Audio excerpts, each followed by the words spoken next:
Iglesia, hoy quiero hablar contigo sobre un reinado de sacerdotes. Cuando tú escuchas la palabra sacerdote, ¿qué o quién viene a tu mente? ¿Ya tienes el nombre? ¿Ya tienes la imagen? ¿Tú sabías que la Biblia nos enseña que todos los que nos consideramos seguidores de Dios, gracias a Jesucristo tenemos acceso directo a Dios? Su palabra nos dice allá en Éxodo 19:6, ustedes serán para mí un reino de sacerdotes y una nación santa. Ahora, cuando hablamos de sacerdote, ¿qué es un sacerdote y cuál es su función? Si tú y yo leemos a través del Antiguo Testamento, el sacerdote tenía en sí dos propósitos mayores. Uno era sirviendo a Dios a través de su vida, trayendo sacrificios a Dios todos los días. Y la otra era poderle hablar al pueblo de Dios con palabra que Dios tenía para el pueblo y también poder hablarle a Dios de lo que el pueblo quería hablarle a Dios. Esas dos funciones tenía los sacerdotes. Podemos decir como un tipo de intermediario. Sabes, hace unos años tuve la oportunidad de viajar a Polonia para ayudar a capacitar a líderes en una conferencia que se estaba llevando ahí. Y bueno, si tú crees que mi español y mi inglés está mal, debes de escuchar mi polaco, está peor. Me asignaron un intérprete, un intermediario, para yo poder comunicarme con aquellos líderes y cuando ellos tenían ciertas preguntas para un servidor, ellos poder comunicarse conmigo, un intermediario. Un intermediario puede ser una persona que ayuda a unir a dos personas o a dos grupos que antes separados, pero los une. Y este intermediario tiene aún de las dos partes o partidos en común. Como en mi caso, mi intérprete, él sabía hablar el idioma polaco, como también sabía hablar el inglés, y podía identificarse con los dos. ¿Por qué te digo esto? Porque un sacerdote, en el Antiguo Testamento leemos que es un intermediario que venía o intercedía entre Dios y la gente. Allá en Éxodo capítulo 39 leemos un poco más de la descripción de un sacerdote. Un sacerdote usaba lo que se llamaba un efod, un tipo chaleco o un delantal. Y en él enfrente traía un pectoral. Imagínate una placa cuadrada y en ella 12 piedras. Cada piedra tenía el nombre de las 12 tribus de Israel escrito en ello. Y ese sacerdote, él ofrecía sacrificios a Dios, intercedía también por el pueblo, y delante de Dios, ese sacerdote también estaba levantando el nombre de las tribus de Israel delante de Dios, intercediendo por las tribus de Israel. Avanzamos tú y yo al Nuevo Testamento. Y tú y yo somos introducidos al gran sumo sacerdote que se llama Jesucristo, que vino a esta tierra, ofreció el máximo sacrificio que fue a sí mismo, pagando el precio por el pueblo y siendo ese intermediario entre el pueblo y Dios, Dios y el pueblo. Y ahora gracias a eso, tú y yo tenemos, gracias a Jesucristo, un contacto directo a Dios Padre. Y déjame te digo, iglesia, esas son las mejores noticias que tú vas a escuchar el día de hoy. Que tú tienes acceso directo a Dios. Jesús trae la palabra y las instrucciones de Dios al hombre y trae ofrendas y oraciones del hombre hacia Dios. ¿Sabías tú que si eres cristiano, la Biblia a ti te llama un sacerdote? ¿Sabías tú eso? Ahora, el ser cristiano no es solamente ir a la iglesia, intentar de ser una buena persona, ayudar al prójimo de vez en cuando. Aunque eso es bueno, pero eso no es todo. No hay que detenernos ahí. Es como si yo voy a tu casa y me paro en tu cochera porque tengo las ganas de hacer carro. Me puedo parar ahí todo el santo día, los 7 días de la semana y jamás voy a hacer un carro. Entonces igual, el cristianismo no es solamente intentar ser buena persona, leer tu Biblia de vez en cuando, no. El cristianismo lo que quiere decir cuando uno es cristiano es que, reconozco que estaba separado de Dios por mi pecado. Me arrepiento. Es decir, quiero cambiar de mis maneras anteriores para vivir como Dios quiere que yo viva. Me arrepiento. Reconozco que Jesucristo fue el sacrificio máximo pagó precio para que yo tuviera una vez más esa reconciliación con Dios Padre.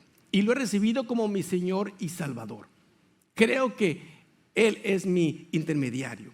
Al mismo tiempo, la palabra dice que cuando tú haces esa confesión y profesión de fe, Dios te deposita a ti su Espíritu Santo, que ahora viene sobre ti como garantía de que una vez más Él vendrá por su iglesia. Ahora, si dices tú, Darío, eso describe quién soy yo, porque yo he recibido a Jesucristo como Señor y Salvador. Perfecto. Tú te puedes llamar cristiano y la Biblia dice que tú eres un sacerdote. Y si dices tú, a ver, Darío, creo que me estoy quedando corto, porque yo pensé que si venía a la iglesia, especialmente el Día de las Madres o en Navidad, eso mínimo me daba una entrada. O a lo mejor por palancas que tengo, porque tengo un familiar que vive en Santurrón. Yo pensé que por esa persona yo iba a entrar. No, el cristianismo no funciona así. Si nunca has recibido a Jesucristo como tu Señor y Salvador, has reconocido que Él es tu intermediario entre el hombre y Dios, el día de hoy debe de ser ese día para ti. Si realmente eres cristiano, mira lo que dice la Biblia en 1 de Pedro 2:5, que también ustedes son como piedras vivas con las cuales se están edificando una casa espiritual. De este modo llegan a ser un sacerdocio santo para ofrecer sacrificios espirituales que Dios acepta por medio de Jesucristo. Más adelante Pedro dice, para los que no están convencidos, pero ustedes son miembros de la familia de Dios, son sacerdotes al servicio del Rey y son su pueblo. Y si estás pensando, Darío, ya casi me convences, te falta un poco más, ahí te va, Apocalipsis dice esto, de ellos hiciste un reino, los hiciste sacerdotes al servicio de nuestro Dios y reinarán sobre la tierra. Palabra de Dios. Si tú eres un cristiano, has recibido a Jesucristo como Señor y Salvador, la palabra dice que tú eres un sacerdote. Y sabes, no necesitas un sacerdote porque tú eres uno. No necesitas que alguien se interponga entre tú y Dios, llevando tus oraciones, tus peticiones a Dios. No necesitas de esa persona, tú tienes ese camino directo a Dios. Gracias a Jesucristo, tú tienes ese acceso directo a Dios. Por eso hemos estado últimamente en estos 21 días de oración y de ayuno, intercediendo a Dios. Tú lo puedes hacer. Te estamos invitando a que vengas a la iglesia y que tú tengas esa comunicación directa con Dios. Efesios 3:12 nos dice, gracias a Cristo y porque confiamos en Él, tenemos libertad para acercarnos a Dios sin temor. Tú puedes y tienes acceso al trono de gracia, de misericordia, de amor, a Dios. Tú tienes ese acceso. Ahora, desafortunadamente, la verdad es que durante los últimos 2000 años, la iglesia no siempre ha hecho esto bien. Y la iglesia en general se ha equivocado. En el siglo XVI vivió una persona que se llamó Martín Lutero. Él vivió en una época de gran error de las iglesias. Hubo muchos abusos dentro de las iglesias y confusión de doctrinas bíblicas. Y mucho de esto tenía que ver con lo que se había desarrollado como un sacerdocio en las iglesias. Ya no se comunicaba o se hablaba de que tú podías tener un contacto, una comunicación directa con Dios, sino que la iglesia empezó a establecer títulos. Y la iglesia empezó a enseñar que tú tenías que acudir a un sacerdote para poder hablar a Dios, para que esa persona fuera tu intermediario. Aún la iglesia católica romana de esa época tenía una división estricta entre lo que ellos llamaban sacerdotes y laicos. ¿Cuál es la diferencia? La diferencia es que es un laico, él no tenía órdenes cléricas. Es decir, de acuerdo a la iglesia, esa persona, una persona común y corriente, así como tú y yo, no podía tener comunicación directa con Dios. Tenías que hacerlo a través de un sacerdote. Y se enseñaba que el sacerdote era la única persona dentro de la iglesia que podía leer la Biblia. Porque decían que es que los laicos, ellos no entienden lo que la Biblia dice. Es más, la mayoría ni sabe leer. Por eso no pueden tener su propia Biblia. Imagínate si esa gente viviera hoy en día. Les diera cólico al saber que aquí regalamos Biblia como si fueran dulces. Pero lo hacemos ¿por qué? Porque queremos enseñarte que tú puedes tener una comunicación directa con Dios Padre. Y en aquella época, Martín Lutero, un fraile católico, él dijo, no, lo que está pasando entre la iglesia, yo no estoy de acuerdo, porque no va de acuerdo en lo que dice la palabra de Dios. Y fue que él inició algo que se llama la Reforma, donde él protestó lo que la iglesia estaba haciendo, y él sacó una tesis de 95 cosas que en su punto de vista estaban en contra de lo que decía la palabra de Dios. Hoy en día, por eso tú tienes iglesias que su denominación es protestante. ¿Por qué? Porque estaban protestando lo que la religión estaba haciendo. De ahí viene esa palabra. Y Martín Lutero dijo esto en cuanto a los sacerdotes. Dijo, porque el que sale del agua del bautismo puede gloriarse de ser ya sacerdote consagrado. Y él dijo, ninguna religión te va a separar de eso. Si tú has recibido a Jesucristo como Señor y Salvador, has sido bautizado en agua y en espíritu, tú eres sacerdote. Tú puedes tener ese contacto directo a Dios. En otras palabras, si tú eres cristiano, tú eres sacerdote. No necesitas que nadie te lea la Biblia o que haga oraciones por ti. Tú lo puedes hacer. Y es lo que te estamos tratando de enseñar, iglesia. No necesitas seguir una religión, no, es una relación directamente con Dios Padre. Aún a un servidor tú no lo necesitas, pero sí reconocemos que Dios ha dotado a diferentes personas con dones y talentos que te puedan ayudar en ciertas áreas, pero eso no quita de que tú puedas tener una comunicación directa con Dios. ¿Estás conmigo? Santiago 5:16 dice esto: por eso confiesen unos a otros sus pecados, oren unos por otros para que sean sanos. La oración del justo es poderosa y eficaz. Esto te lo comparto porque te quiero decir que tú puedes orar con otras personas pueden orar por ti, pero eso no quita que tú puedes orar directamente a Dios Padre. Tú no dependes de otras personas para tu relación con Dios. Tú puedes orar como cualquier ministro, como cualquier pastor o sacerdote o líder de una iglesia. Tú tienes el mismo acceso a Dios. Mira, delante de Dios tú y yo podemos tener diferentes responsabilidades, pero delante de Dios tú y yo tenemos el mismo valor.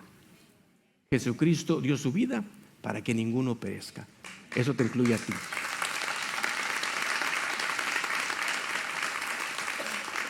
Y déjame te digo, esto no solamente para los hombres, también para las mujeres como para los niños. Mismo Jesucristo dijo que tú y yo tenemos que ser como los niños para heredar el reino de los cielos.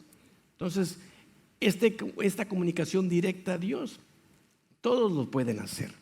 Ahora, entonces, como sacerdotes, iglesia, tú llevas unas responsabilidades y quiero que las sepas, porque no quiero que salgas de aquí solamente medio informado, no, que vayas súper informado. ¿Estás conmigo? Ahí te va. 2 responsabilidades tuyas como sacerdote si eres un seguidor de Jesucristo. Una de ellas es que los sacerdotes debían ser santos. Fíjate lo que dice Éxodo 19:6. Ustedes serán para mí un reino de sacerdotes y una nación santa. Primera de Pedro dice, de este modo llegan a ser un sacerdocio santo. Ahora, ¿qué quiere decir santo? Porque tenemos personas que les nombramos santos, pero viven como demonios. Santo quiere decir que soy consagrado, separado de las cosas del mundo. Le he dado mi espalda a esas cosas y quiero consagrarme, quiero vivir como Dios quiere que yo viva. ¿Eso quiere decir que voy a vivir en perfección? No. ¿Por qué? Porque habiendo el humano en medio de todo esto, siempre existe entonces el factor humano y hay margen para error, porque nos vamos a equivocar. Pero esto dice que estoy consciente que le estoy dando la espalda a lo que antes yo era, a lo que es la cultura e influencia del mundo, para seguir las cosas de Dios. Quiero vivir en esa santidad. Y a lo mejor dices, Darío, ¿qué sería un buen filtro para yo saber si debo de entablar o hacer ciertas cosas o no hacer esas cosas? ¿Sabes? Un buen filtro sería esto. Pregúntate, la próxima vez que tú vayas a hacer algo o quieras decir algo, pregúntate, si yo viera a un pastor de la iglesia haciendo esto, ¿eso sería bueno o sería malo? Y eso puede ser un buen filtro. Porque si tú en ese momento dices, no, es que este tipo de cosa en la que estoy a punto de hacer, esto no va para un pastor. Un pastor no debe estar tomando esto, ni haciendo esto, no pensando esto, ni viendo esto. Bueno, hijo, tampoco para ti. Porque tú también eres sacerdote delante de Dios. Y Dios te está llamando a esas mismas cuentas. Entonces, si un pastor o un sacerdote no lo haría, tampoco lo debes hacer tú. Tu silencio no me desanima, ¿eh? A alguien le está llegando la piedrada. Segunda responsabilidad, bola de santurrones, ahí te va. Los sacerdotes deben de interceder por los demás. Nuestro Señor Jesús es nuestro gran sumo sacerdote. Él trae nuestros nombres delante de Dios. Te decía que en el Antiguo Testamento el sacerdocio inició con Aarón, el hermano de Moisés. Y él traía puesto este efod, él traía puesto este pectoral con los nombres de las tribus judías. Podemos decir que él traía en su corazón los nombres de las personas por las que él estaba intercediendo. Y ahora Jesucristo hace lo mismo por ti. Él intercede por ti. Salmo 5:3 dice: Señor, tú escuchas mi voz cada mañana en oración. Cuidadosamente te presentaré mi caso y esperaré atentamente tu respuesta. Aquí David, él está hablando de cómo se compromete él a orar todas las mañanas, orar por los demás. El primer deber de un sacerdote en el Antiguo Testamento era ofrecer el sacrificio de la mañana al Señor. Nuestro deber, iglesia sacerdotal, debe de ser ofrecer nuestras oraciones a Dios todas las mañanas.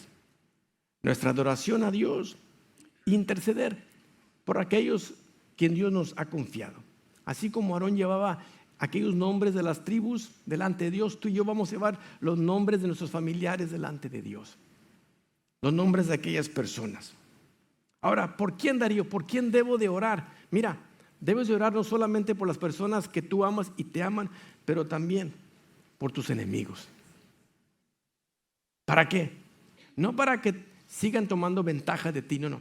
Para que ellos lleguen a reconocer el mismo Dios que tú conoces y la misma transformación, el mismo cambio que Dios ha traído a ti, que también traiga a ellos. Debemos orar por nuestras familias, debemos orar por nuestra iglesia, los que sirven en tu iglesia, debemos de orar por nuestros vecinos, colegas de trabajo, hasta aquellas personas que no nos caen muy bien. Debemos orar por ellos para que ellos vengan a este reconocimiento de Dios. Por nuestros funcionarios electos, orar por ellos. Darío, pero no es mi partido político. No me importa, ya están ahí. Lo mínimo que puedes hacer es orar por ellos en vez de quejarte. Esa misma energía y tiempo que estás invirtiendo, mejor invierte e interceder por ellos. Que Dios toque el corazón de ellos, para que ellos puedan tomar decisiones que bendigan al pueblo, que honren a Dios. También sé fiel en proteger a tus seres queridos en tus oraciones. Jesús mismo le dijo a Dios Padre esto: cuando yo estaba con ellos en este mundo, refiriéndose a los discípulos, los cuidaba y los protegía con el poder de tu nombre. Jesús fue fiel en cuidar y proteger a sus discípulos, y lo hacía él en oración. Así tú y yo, iglesia, necesitamos ser fieles en proteger a nuestros familiares en oraciones. Hombres, si por la noche tú escuchas un ruido y te das cuenta que alguien forzosamente está intentando de entrar a tu casa, me imagino que tú te vas a despertar y vas a agarrar cualquier cosa para defender la seguridad, no solamente de tus bienes, pero de tu esposa, de tus hijos, de tu casa. Tú vas a proteger tu casa a lo que cueste. Hay un enemigo que tú y yo no podemos ver y se llama Satanás. Y él a mucho les está robando paz, gozo, armonía. Y hay algunos esposos que se han dormido detrás del volante. Por eso tu matrimonio está como está. Por eso tus hijos posiblemente están como están. Porque no has velado por ellos en oración. No has sido aquel buen ejemplo. No has intercedido por ellos. Y estás dejando que el ratero venga y te robe lo que Dios te ha confiado. Cuidar y protegerlos. La única forma en que puedes luchar contra este enemigo de tu esposa, este enemigo de tus hijos, este enemigo de tus familiares, este enemigo de tu empresa, es con la oración. Hombres, ¿están protegiendo a su familia en oración? ¿Están orando por la protección de Dios alrededor de aquellos que Dios te ha confiado. Y vaya, a lo mejor estás aquí y dices: Darío, soy una persona que enviudé, soy divorciado, divorciada, mamá o papá soltero. Esto también te corresponde a ti. Si tú eres un seguidor de Dios, gracias a Jesucristo, tu Señor y Salvador, tú eres un sacerdote. Tú debes de estar velando por aquellos que Dios te ha confiado. ¿Estás orando contra el diablo y sus malvados planes contra tu familia? Cumplamos, iglesia, con nuestros deberes sacerdotales hacia nuestra familia y cuidemos a nuestros seres queridos en oración. Dios nos dice claramente en su palabra, si tú te consideras un cristiano, que tú eres un sacerdote. Si esta persona eres tú, sé fiel para vivir una vida santa que te distinga como sacerdote de Dios. Que no haya duda delante de la comunidad que tú eres un seguidor de Jesucristo. Sé fiel como sacerdote en tus oraciones de intercesión por los demás. Sé fiel como sacerdote para proteger a tu propia familia. Imagínate por un momento, si todos los que están aquí se consideraran sacerdotes y estuviéramos intercediendo por nuestras familias, matrimonios, empresa, comunidad, este lugar sería muy diferente. Y nuestra fe contagiara a otras personas que hicieran lo mismo, que se convirtieran en seguidores de Dios gracias a Jesucristo. Me quiero imaginar que ya no hubiera delincuencia, crimen, las cárceles tuvieran que cerrar, ya no estuviéramos lidiando tú y yo con corrupción política, sino que hubiera gente, hombres y mujeres honestos sirviendo a Dios y sirviéndote a ti en aquellos lugares. Fuera un lugar mejor. Y lo podemos tener si solamente tomamos lo que la palabra de Dios nos dice que tú y yo debemos estar haciendo. ¿Estás conmigo?